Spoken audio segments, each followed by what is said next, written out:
Hello, everyone, and welcome to another episode of Follow the Love of Movies. I'm Sean Fa, and today we're going to be talking about Nobody. Yeah, Nobody. This is surprisingly decent. This one stars Bob Odenkirk and Christopher Lloyd. I don't know if he's a star, but he's definitely a shining moment in the movie.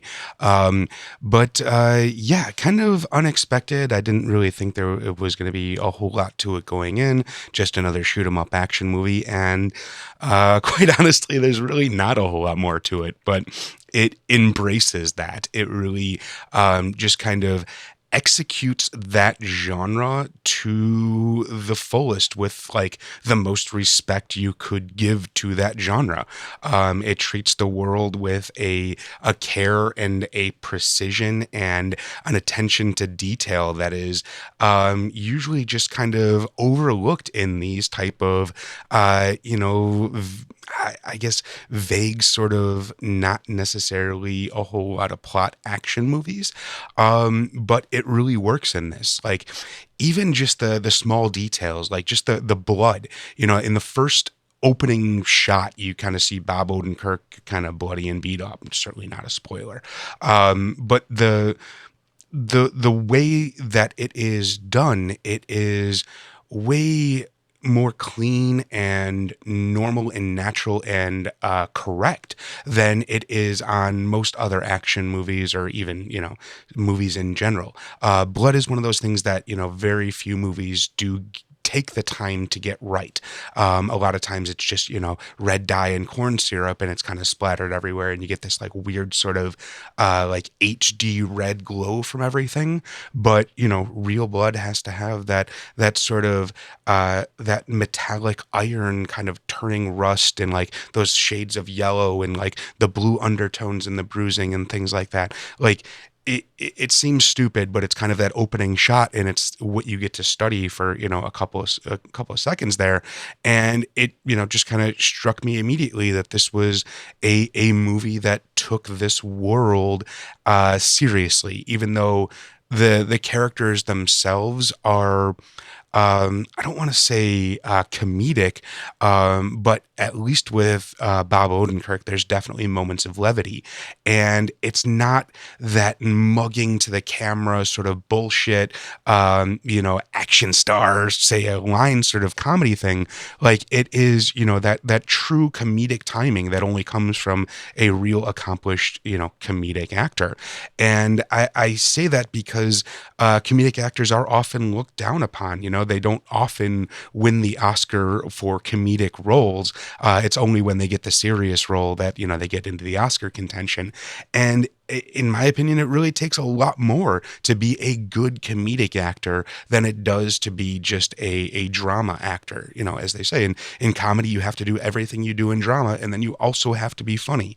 And finding those moments of levity in a fairly serious action type movie is a feat, and it's something to be admired, and it's something to really strive for. And it's not that it calls attention to itself. Again, it's not like a Chris Farley movie or something, or it's not like a Adam Sandler thing where it's jokes and screwball comedy everywhere. It is a fairly straightforward action movie, but it takes the time to actually make moments count. And one of the scenes that really strikes me is something that I feel was almost ruined in the trailer, and that's the scene in the bus when he's confronting a bunch of random thug hoodlums or whatever. In the trailer, it's played as that same actiony movie with the big sound effects and the music score and everything behind it. In the actual movie, there's no music in that scene. And normally in an action movie, when they go to the action scene and they cut the music out, it doesn't work as well. The sound effects kind of feel weird and muddled and unnatural. Here, it brought you into that scene and it made you feel like you were on that bus with these people in this moment. And the action wasn't over the top. It wasn't ridiculous. He's not a fucking superhero. He's just, a well-equipped dude that is going about his business. And, he takes his licks, and it is, there's something to overcome there. He's not invincible. And to me, that really is even that much more endearing of this character, and certainly Bob Odenkirk's skill as an actor, just to be able to, have this character that is, I don't want to say blank or bland, but almost kind of nothing. And you slowly reveal like the depth and the sort of the humanity of this guy. It's not a Stallone action flick where it's just a caricature. Like there is actually some depth to him, and I don't know. I just kind of didn't expect that. I just expected a very glossy surface level crap. And while I'm talking about acting, I have to touch on Christopher Lloyd. Christopher Lloyd is fantastic. He's not in a whole lot of this movie, but you can definitely tell he is enjoying every moment of his screen time. He's still got all the same magic that he ever did, and that sort of captivating charisma with nothing more than just a side eye glance, and you understand the interworkings of his character. It's it's good to see him still kind of out there doing his thing. Beyond that, not a whole lot to say. It's a very simple, basic movie about a dude that is destroying things. Like, he's going through this. Again, the trailer is a bit misleading. The trailer kind of takes us down this feeling of like almost the falling down.